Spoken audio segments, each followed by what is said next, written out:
Good morning. 8वी शिष्यवृत्ती गणित 2021 ची प्रश्नपत्रिका आपण पाहतोय. विषय गणित. प्रश्न क्रमांक 59 ते 75. म्हणजे आज आपण 2021 ची प्रश्नपत्रिका पूर्ण करणार आहोत. बघा, खालीलपैकी कोणता संख्या समूह पायथागोरसचं त्रिकूट नाही? मला सांगा, 3, 4, 5 हे पायथागोरसचं त्रिकूट आहे की नाही?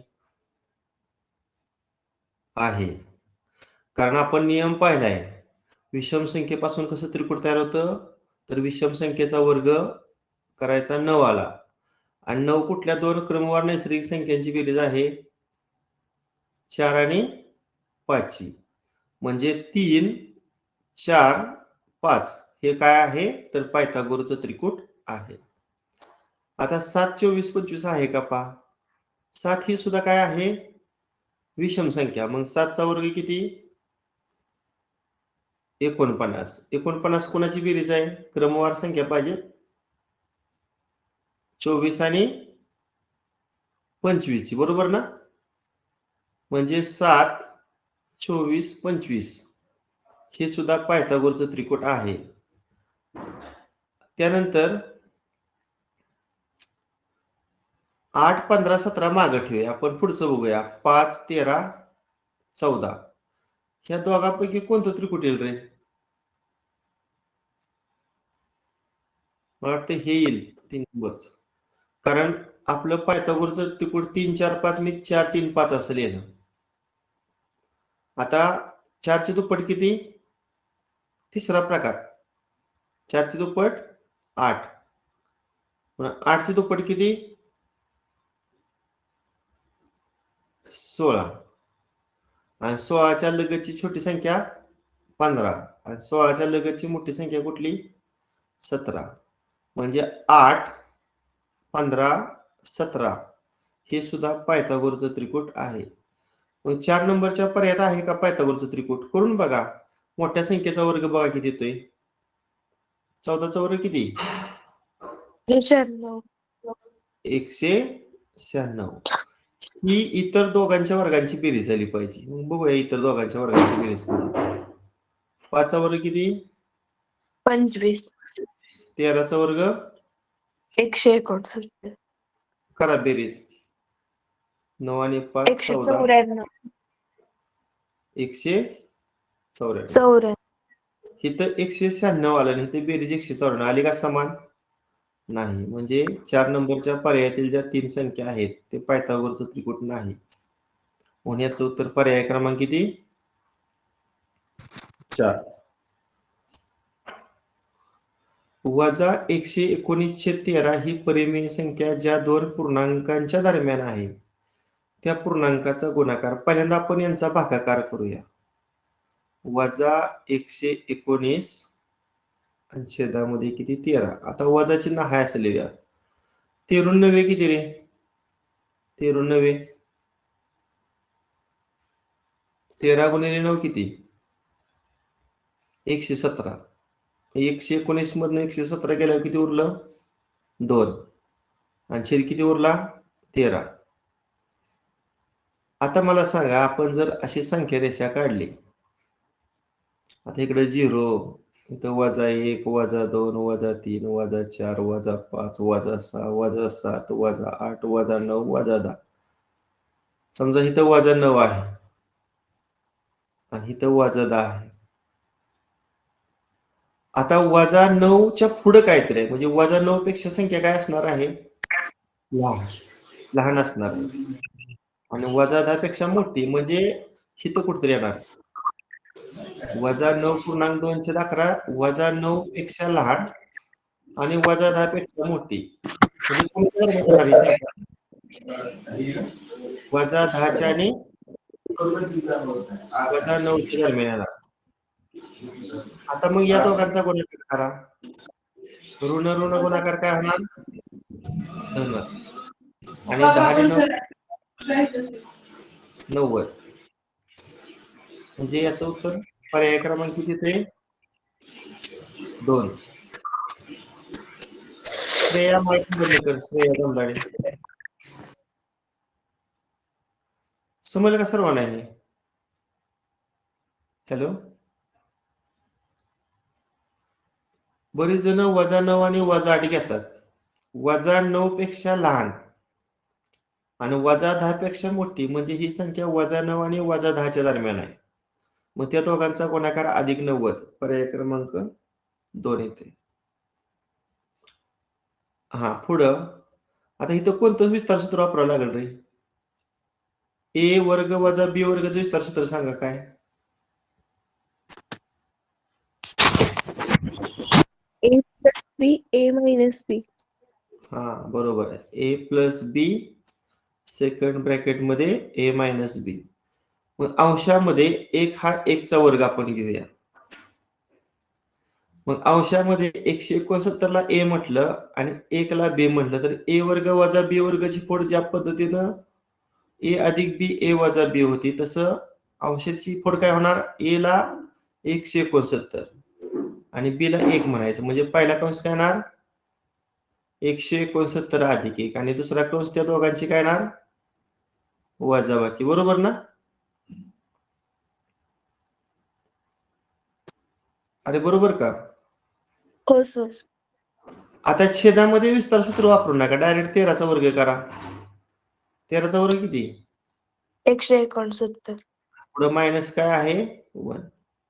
आता हा अंशातला 2 नंबरचा कंस छेदातील कंसाला कॅन्सल झाला. म्हणजे अंशात राहिले 69 अधिक 1. करा बेरीज किती येणार? 169 आणि 1 ची बेरीज. 170. म्हणून याचं उत्तर पर्याय क्रमांक 4. 4. रिक्षावाल्या काकांना मला 7 रुपये सुट्टे द्यायचे होते. माझ्याकडे 1 रुपये, 2 रुपये व 5 रुपयाची पुरेशी नाणी होती. तर ते 7 रुपये किती प्रकारे देता येतील? आता असं करतो, माझ्याकडे 1, 2 आणि 5 ची सुट्टी नाणी. मी 1 रुपयाची 5 नाणी दिली. सॉरी 1 रुपयाची किती नाणी दिली? 7 देऊया 7. बेरीज किती येते बघा? 1 ची 7 वेळा बेरीज केल्यावर किती येणार? 7. हा एक प्रकार झाला. आता दुसरा प्रकार सांगा. मी 1 रुपयाची 6 नाणी देतो का 5? आणि 1, 2 रुपयाची नाणी देतो आहे की नाही? 1 रुपयाची 5 नाणी दिली आणि 1, 2 रुपयाची नाणी दिली. झालं का 7 बेरीज? अजून सांगा कसे देता येईल? 1 रुपयाची 3 नाणी दिली आणि 2 रुपयाची 2 नाणी दिली. इथे का बेरीज 7? इथे. आता 1 रुपयाचे एकच नाणं देतो आणि 2 रुपयाची 3 नाणी देतो त्या रिक्षावाल्या काकांना. किती बेरीज झाली? 7. अजून तुम्ही सांगा. आता 5 रुपयाचं नाणं घेऊया ना. कसं घेता येईल सांगा? 1, 2 रुपयाचं नाणं, 1 5 रुपयाचं नाणं म्हणजे बेरीज किती झाली? 7. किंवा 1 रुपयाची 2 नाणी घेतो आणि 5 रुपयाचं 1 नाणं घेतो. अजून एखाद्या प्रकारे देता येतील का सांगा पैसे? वाटतं एवढं 6च प्रकार असतील ना? म्हणजे किती प्रकारे नाणी देता येतील आपण रिक्षावाल्या काकांना? 1, 2, 3, 4, 5 आणि 6. 6 प्रकारे.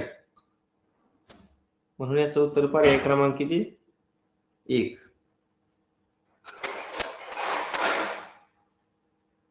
रिया व तिच्या 4 मैत्रिणींच्या वयांची सरासरी 24 वर्ष आहे.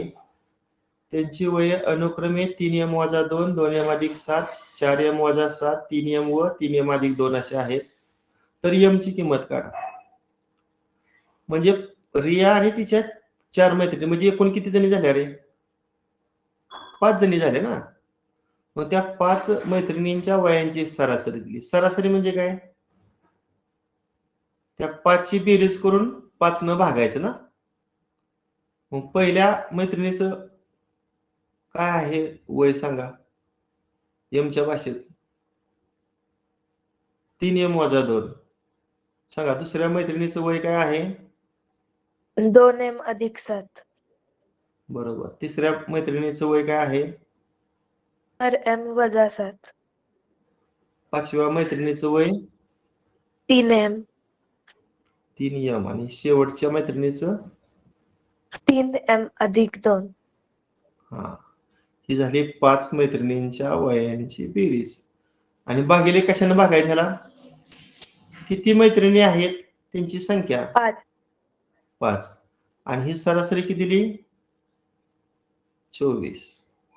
आता 24 ला छेद नाही म्हणजे 1 देऊन टाकूया.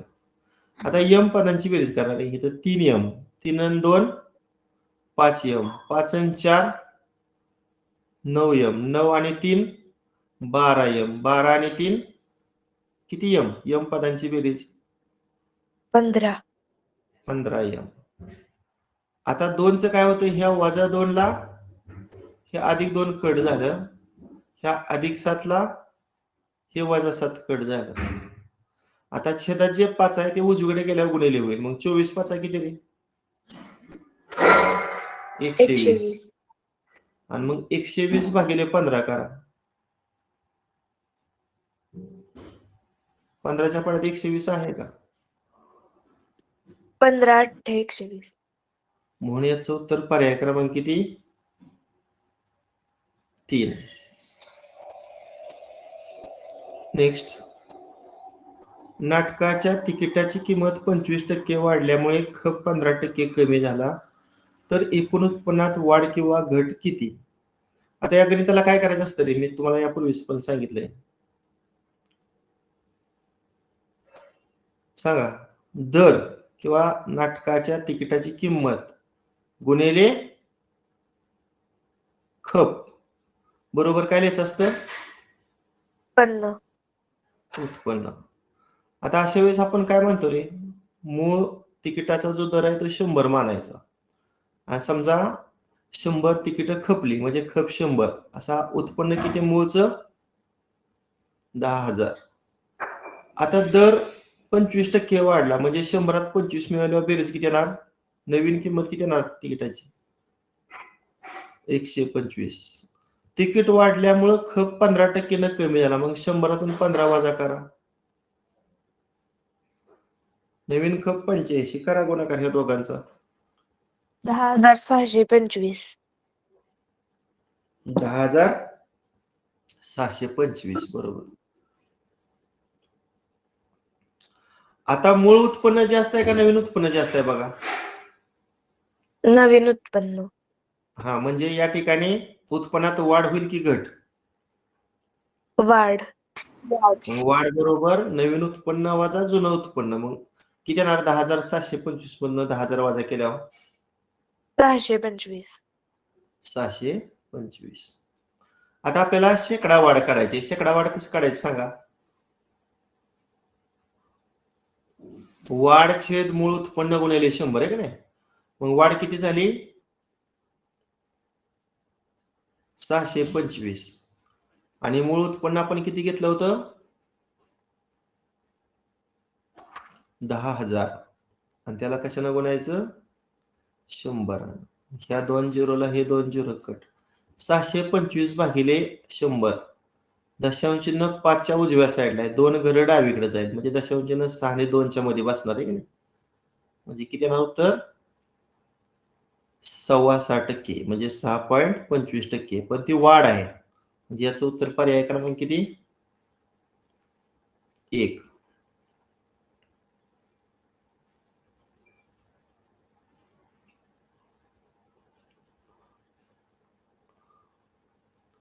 हा, ए चा घन वजा 8b चा घन. आता घनाची वजाबाकी म्हणल्यावर कुठलं सूत्र वापरायचं, घनाची वजाबाकी म्हणल्यावर कोणतं सूत्र वापरायचं, सूत्र लिहितो अगोदर सांगा. ए घन वजा बी घन. सांगा याची उजवी बाजू A पहिला minus B.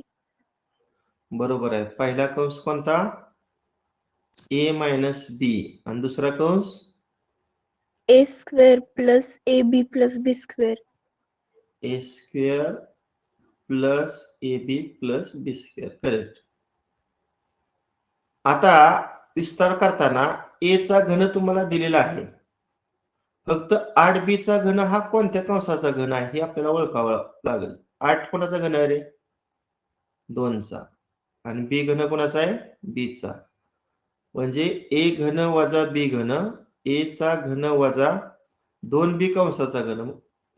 पहिलं पद ए घ्यायचं आणि दुसरं पद काय घ्यायचं 2b. मग सांगा पहिलं पद वजा दुसरं पद काय येणार, पहिलं पद ए वजा दुसरं पद काय 2b. आता पहिल्या पदाचा वर्ग म्हणजे इथं ए चा वर्ग करायचा. पुन्हा पहिल्या आणि दुसऱ्या पदाचा गुणाकार. मग ए चा आणि 2b चा गुणाकार किती? 2ab आणि शेवटी दुसऱ्या पदाचा वर्ग म्हणजे 2b चा वर्ग. 2 चा वर्ग 4 आणि b चा वर्ग b वर्ग. बघा पण ही उजवी बाजू कुठल्या पर्यायात दिसते का?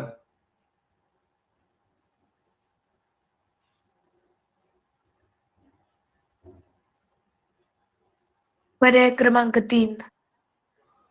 पर्याय क्रमांक 3 करेक्ट. हा, आता हा प्रश्न अक्षदा पिसाळ वाच ग. अक्षदा पिसाळ. ठिकाणची ठोकळ्याची लांबी व रुंदी व उंची अनुक्रमे LBH आहे. LB बरोबर 60 चौसेमी, BH बरोबर 24 चौसेमी, HL बरोबर 40 चौसेमी आहे. तर त्या ठोकळ्याचे घनफळ काढा. बरोबर. आता आपली जी आकृती आहे ती इष्टिकाची ती आहे की नाही? आता या ठिकाणी ठोकळ्याचं घनफळ काढायचे म्हणजेच काय काढायचे रे? इष्टिकाची तिचं घनफळ काढायचं आहे. सिद्धी सांग, इष्टिकाची ती घनफळ काढण्याचं सूत्र काय? Volume of cuboid. सिद्धी डोकं आहे का? इष्टिकाची घनफळ सूत्र काय? बरं, कुणाला येते त्याने सांगा. LBH. बरोबर. L गुणिले B गुणिले H. LBH. आता LBH कुठंच दिलं नाही, पण इथं काय केलंय? L आणि B चा गुणाकार दिला, इथं B आणि H चा गुणाकार दिला आणि इथं L आणि H चा गुणाकार दिला. मी काय करतो, ह्या तिघांचा गुणाकार करतो डाव्या बाजूंचा. म्हणजे कोणाचा? LB गुणिले BH गुणिले HL. या तिघांचा काय करतो? गुणाकार. आता जसा डाव्या बाजूचा गुणाकार केला तसा उजव्या बाजूचा करू. LB ची किंमत किती टाकू? 60. पुन्हा BH ची किंमत किती टाकू? 24 आणि HL ची किंमत किती टाकू? 40.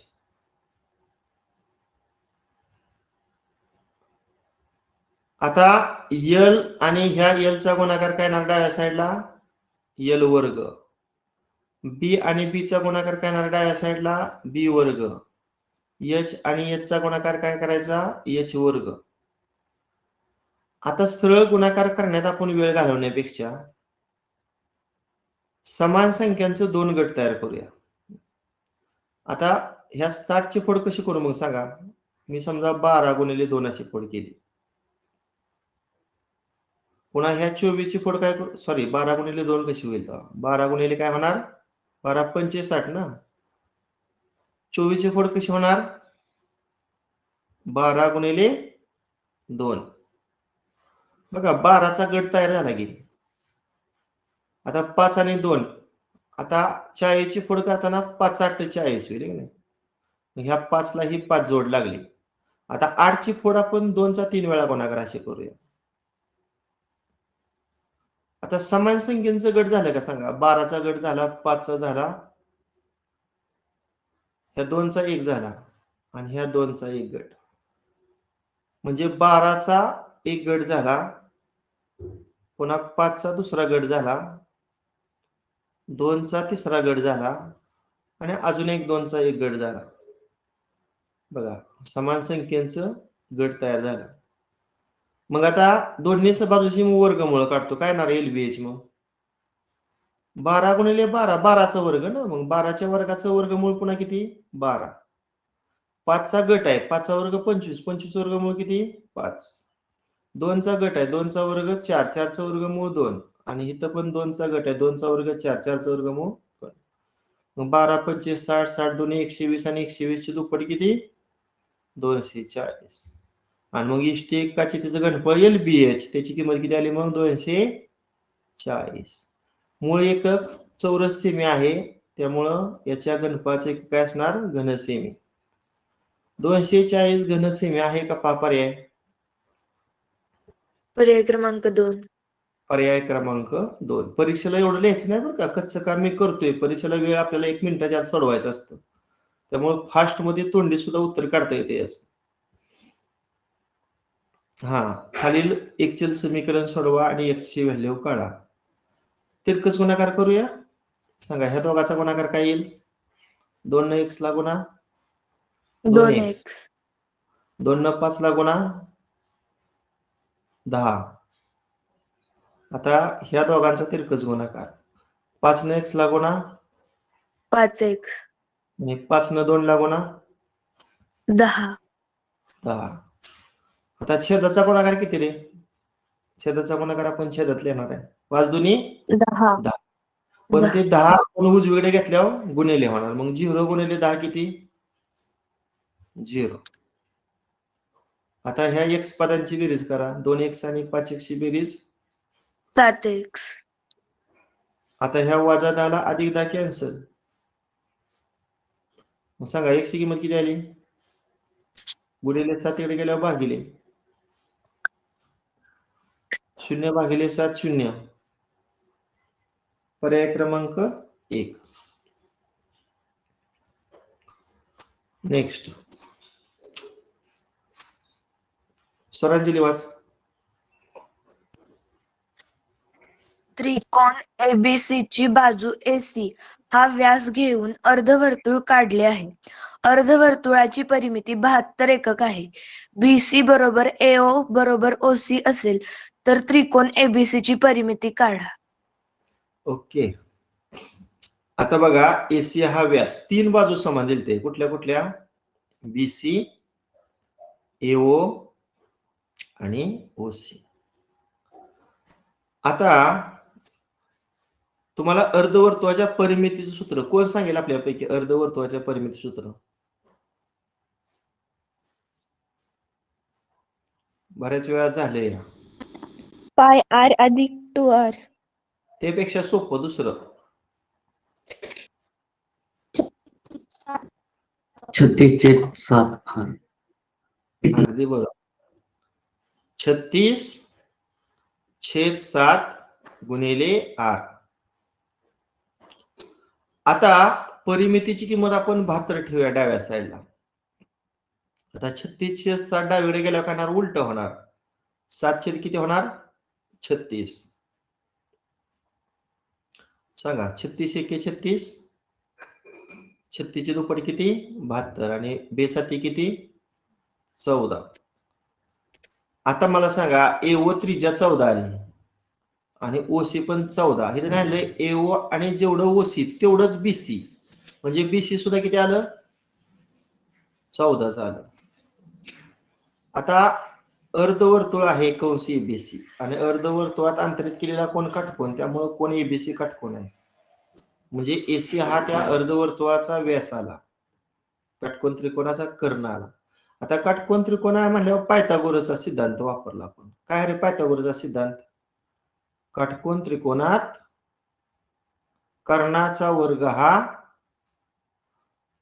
इतर दोन बाजूच्या वर्गाच्या बेरजेत का? मग कर्ण AC चा वर्ग बरोबर काटकोन करणाऱ्या पहिल्या बाजू AB चा वर्ग अधिक काटकोन करणारी दुसरी बाजू कोणती? BC चा वर्ग. मग AC किती? 14 आणि 14 28. AB काढायचे त्यामुळे AB वर्ग मी आहे असा लिहितो आणि BC ची किंमत किती? 14.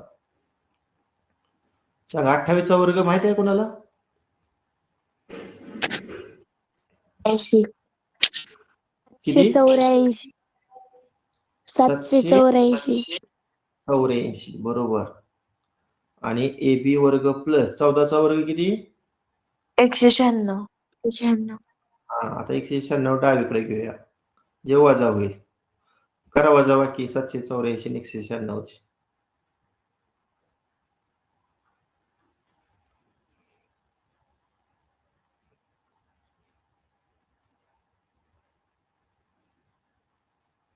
588.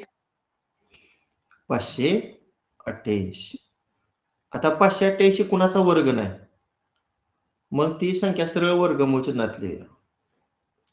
आता याची गुणाकारात अशी फोड करा एक संख्या वर्ग आली पाहिजे. कोण सांगते किती गुणिले किती करू?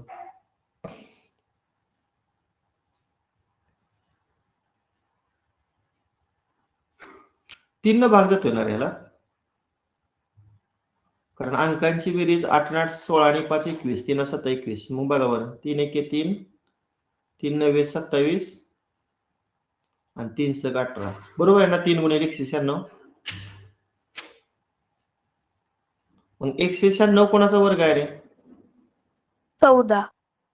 14. म्हणजे 14 बाहेर येणार. 14 वर्ग मुळात 3 ही एबीची किंमत आली. एबीची किंमत किती आली? 14 वर्गमुळात 2. आता आपल्याला त्रिकोण एबीसीची परिमिती काढायची. ह्या किमती सर्व लक्षात आल्या का? कशा आल्या काटकोन त्रिकोणाच्या? काय काय आलं सांगा. हे 14 आलं ना, हे 14, हे 14 आणि एबी किती आता आपला आलता? 14 वर्गमुळात 3.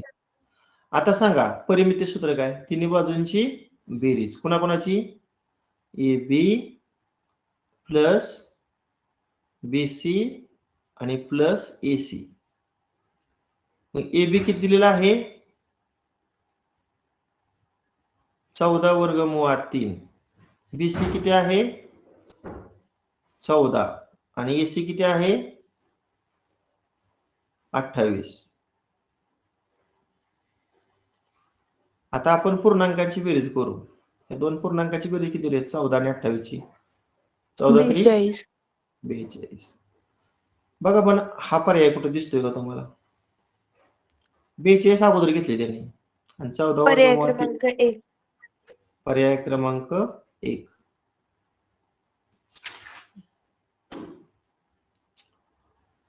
नेक्स्ट,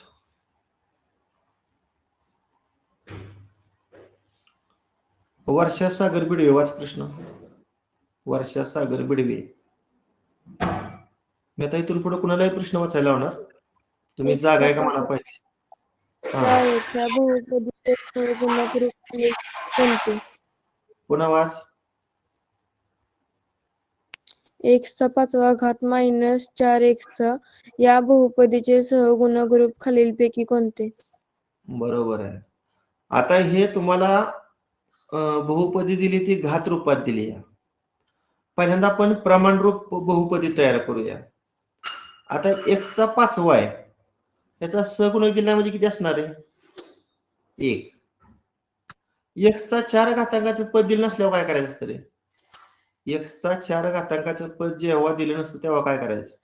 त्याला सहगुणक किती घ्यायचं सांगितलं होतं? 0. आता x चा 3 घातांकाचं पद दिलं नाही, मग त्याचा पण सहगुणक किती घ्यायचा? 0. 0. पुन्हा x वर्गाचं पद दिलं नाही, मग त्याचा पण सहगुणक किती घ्यायचा? 0. बघा 4 घातांक झाला, 5 झाला, 4 झाला, 3 झाला, 2 झाला. आता 1 घातांकाचं पद दिले बघा वर. किती दिले? वजा 4x आहे की नाही? आता त्याला घातांक नाही म्हणजे 1 असतो. आणि शेवटी स्थिर पद दिलं नाही, ते किती घ्यायचं मग? 0. त्याला काय म्हणायचं? प्रमाण रूप पद्धतीतील बहुपदी. हा भाग नववीला आहे.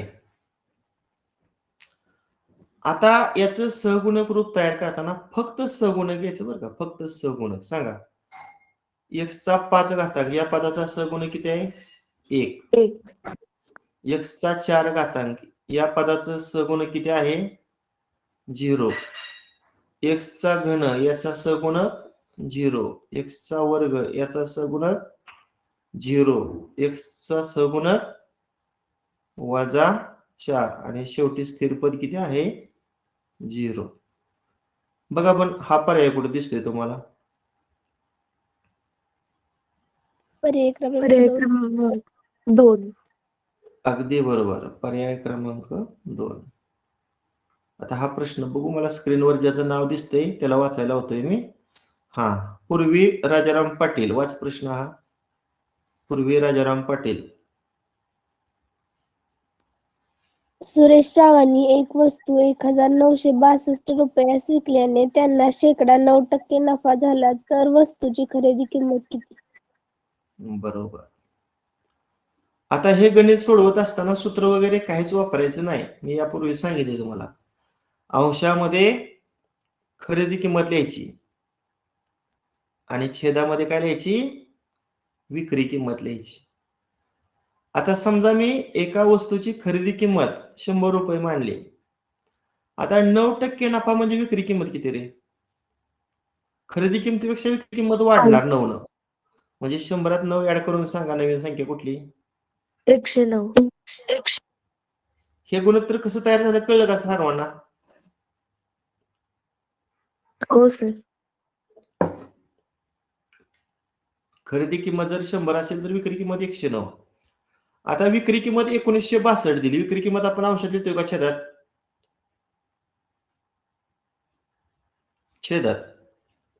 आणि खरेदी किंमत काढायची. ती x मानूया.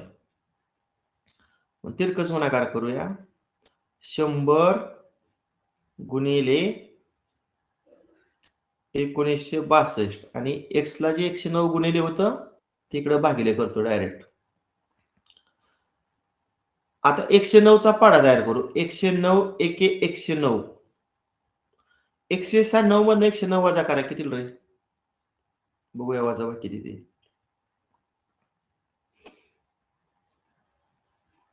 किती ते? 27. पुन्हा याच्यावर घेतलं 2. किती झालं? 872 आहे का 109च्या पड्यात? 109 चा 8 पट करा. 8 9 72 चला 7 8 0 0 7 ला 7 आणि 8 1 8. किती पट आली? 8 पट. आणि 100 आणि 18चा गुणाकार किती? 1800. म्हणजे त्या वस्तूची खरेदी किंमत 1800. म्हणजे पर्याय क्रमांक किती? 4. 4. ठीक आहे. नेक्स्ट वैष्णवी शाने प्रश्न वाच. वैष्णवी शाने.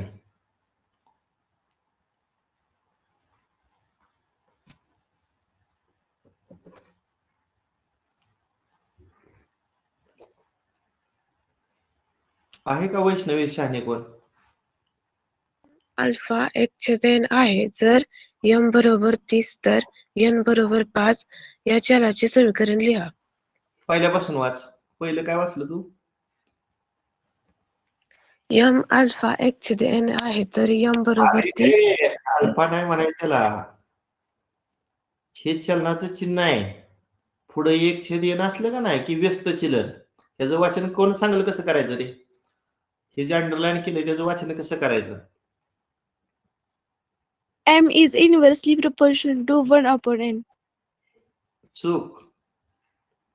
1/n नाही म्हणायचं. इनव्हर्सली प्रोपोर्शनल म्हणलं की नुसतं n म्हणायचं. m inversely proportional has n. म्हणजे m आणि n या दोन चलामध्ये व्यस्त चलन आहे. आता व्यस्त चलन असल्यावर काय समान असतो? भागाकार का गुणाकार? गुणाकार.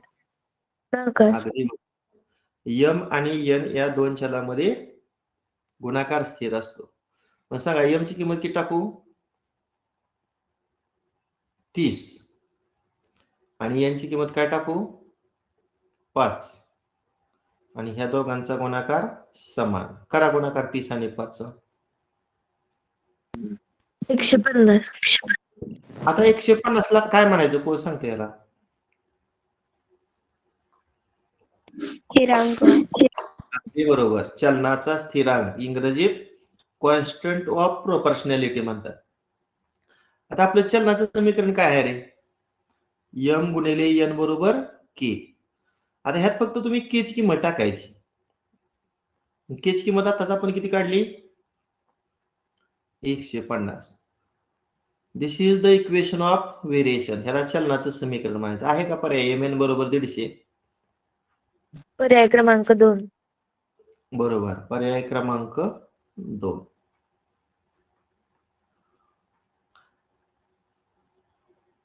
हा, समृद्धी शरद भोसले प्रश्न वाच. समृद्धी शरद भोसले. त्रिकोण PQR मध्ये कोण Q व QR कोण R चे दुभाजक बिंदू O मध्ये छेदतात व M कोण मापकोन O बरोबर 130 आहे तर मापकोन P बरोबर किती? तुम्हाला मी वाचण्यासाठी कशासाठी सांगतोय माहिती आहे का? तुम्ही जागा राहू. कारण बरेच जण मला एक तुमच्या वाचण्यावरून लक्षात येतात. तुम्ही असं डायरेक्ट झोपत उठून तासाला बसलाय, असे बरेच विद्यार्थी आहेत. थोडं उठल्यानंतर फ्रेश झालं पाहिजे, तोंडावर पाणी मारलं पाहिजे, ब्रश केला पाहिजे. बर, क्यू चा कोनदुभाजक कुठला सांगा? ह्या कोणाचा कोनदुभाजक कुठला? क्यूओ. आणि आर चा कोनदुभाजक कुठला? आरओ. आता हे कोनदुभाजक परस्परांना कुठल्या बिंदूत छेदतात? ओ.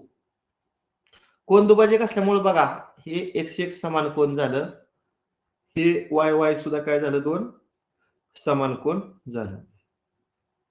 आता ओ कोण 130 अंशाचा दिलाय बघा. हा कोण किती अंश दिलाय? 130. आणि हा पी कोण विचारलाय. आता अशा वेळेस काय करायचं? कोण सांगते काय करायचं?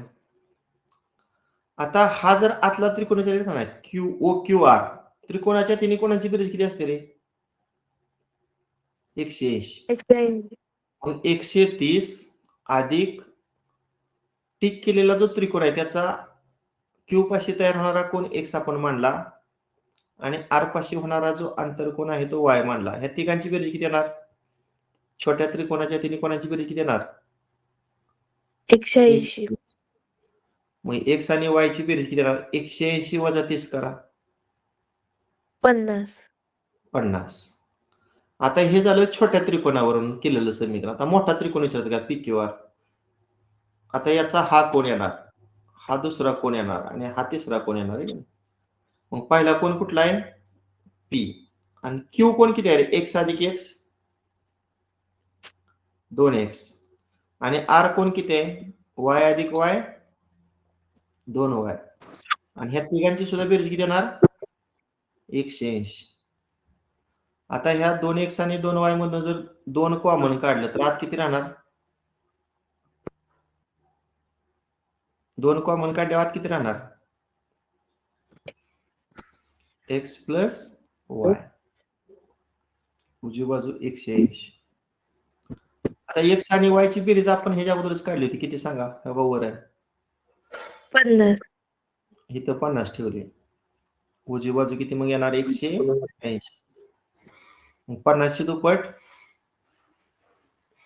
100.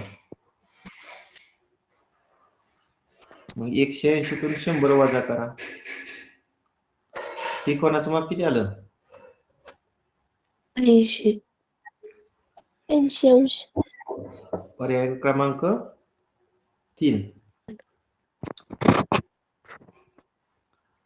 आता हा प्रश्न अमे नवनाथ माळेवाच. अमे किती वेळ आहे तू सांग सर्वांना? 6वी. हा, 6वीचा विद्यार्थी आपल्या ग्रुपला. वाच प्रश्न. एका शेतकऱ्यास एक कृषी पंप छापील किमतीवर (12% सूट मिळाल्यानंतर 6,600 रुपयांस मिळाला तर कृषी पंपाची छापील किंमत किती असेल? ओके, छान. आता या ठिकाणी सूट आहे म्हणल्यावर औषध आपण छापील किंमत लिहूया, आणि छेदामध्ये काय लिहूया? विक्री किंमत लिहूया. मी थोडक्यात लिहितो. छा म्हणजे छापील किंमत, या अंशामध्ये लिहितो, आणि वी म्हणजे विक्री किंमत आपण छेदामध्ये लिहूया. आता 12% सूट म्हणजे काय रे? 100तलं 12 रुपये कमी केला आणि वस्तू विकली. मग समजा एका वस्तूची छापील किंमत 100 आहे, विक्री किंमत किती होणार? 100तून 12 रुपये वजा केलं ना दुकानदारानं, म्हणजे आपल्याला वस्तू किती रुपयाला मिळणार? 88. 88 रुपयाला मिळणार. आता दुसऱ्या पूर्णांकात प्रत्यक्ष दिलेली किंमत 6,700 काय आहे? छापील किंमत की विक्री किंमत? विक्री किंमत. ती छेदात लिहायची आणि छापील किंमत काढायची. अंशात काय मानूया? एक्स. आता 100 आणि 6,700चा गुणाकार लिहितो उजव्या साईडला. आता एक्स ला जे गुणिले 88 होतं ते छेदात लिहायचं. 11चा पाडा बघा, आकर्षक 66 आणि हे 2 0 आणि 11 88. आता कशाने भाग जातो रे?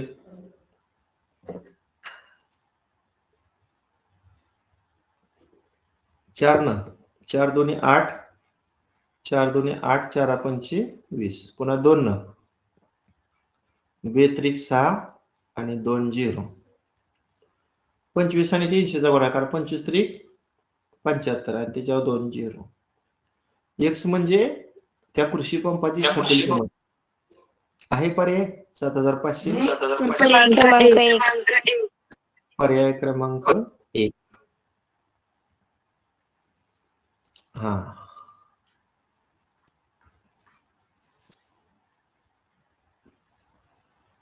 साक्षी रुपेश कदम. प्रश्न वाच. साक्षी रुपेश कदम. त्याची सन 2017 मधील 3 महिन्यांची खरेदी विक्री स्तंभालेखाद्वारे दाखवली आहे. त्यावरून खालील प्रश्नांची उत्तरे लिहा. आता मला सांग, स्तंभालेखाचे 4 प्रकार सांगते का तू?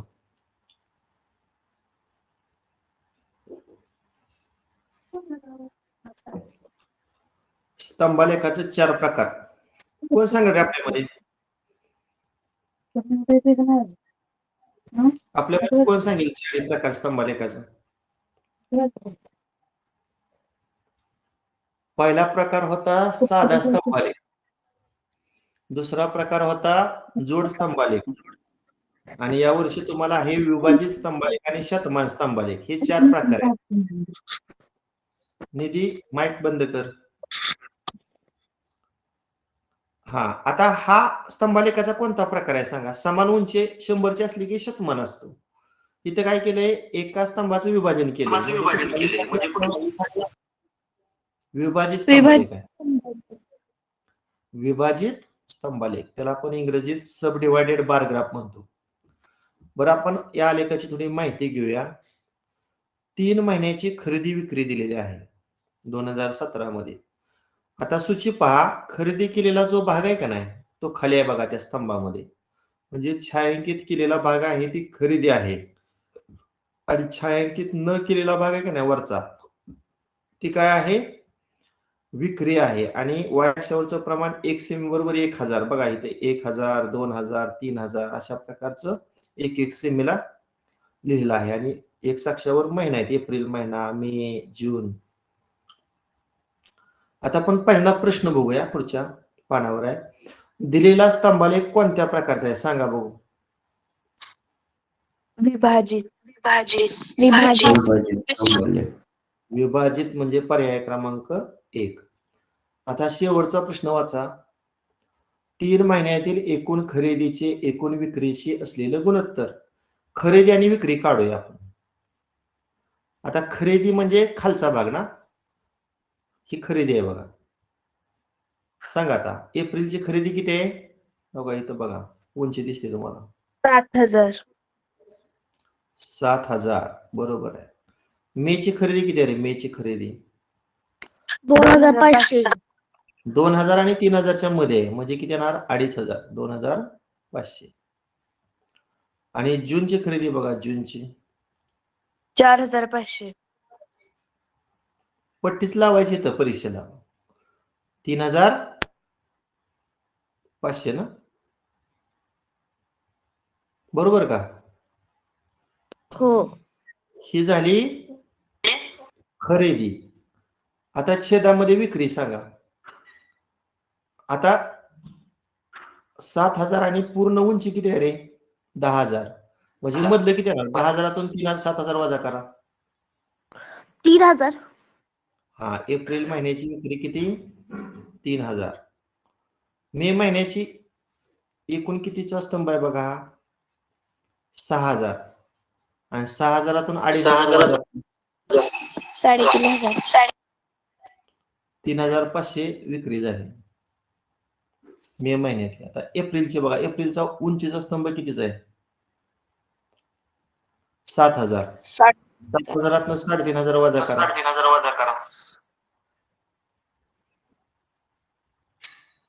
बरोबर आहे का रे? 3500.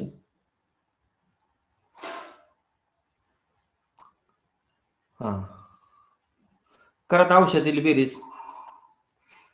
2.5 आणि 3.5 6. 6 आणि 7 किती? 13000 ना. 13000 खरेदी झाली 3 महिन्याची. आणि विक्री करा. 3.5 आणि 3.5 7. 7 आणि 3 2000.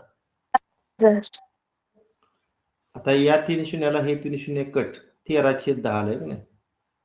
आहे का 13/10 पर्याय? बघूया आपण 13/10 किंवा 13/10 आहे का.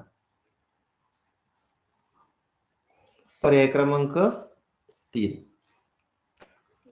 अशा पद्धतीने आपण 2021 ची प्रश्नपत्रिका सोडवलेली आहे.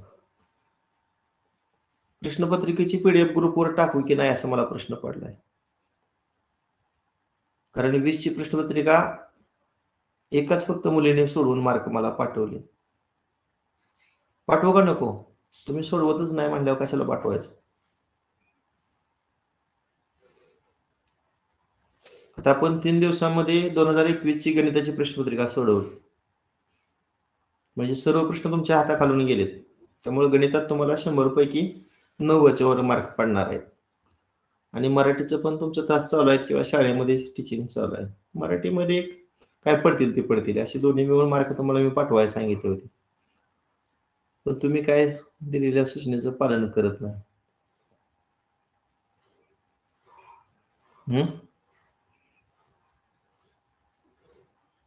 पाठवू का नको?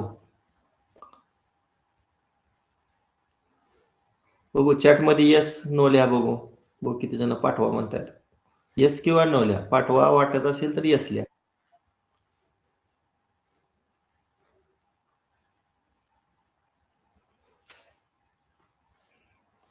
स्वरांजली यस, निधी यस, पूर्वेश यस, आमे, अक्षदा पिसाळ, समृद्धी भोसले, पूर्वेश गलंडे, साक्षी, अर्जुन, पूर्वी, महिमा, प्रसन्न महामुनी. बऱ्याच जणांचं म्हणणं आहे यस. ज्यांनी यस म्हणले त्यांनी ती प्रश्नपत्रिका सोडवा कमीत कमी. ठीक आहे, बस करूया. Okay, bye.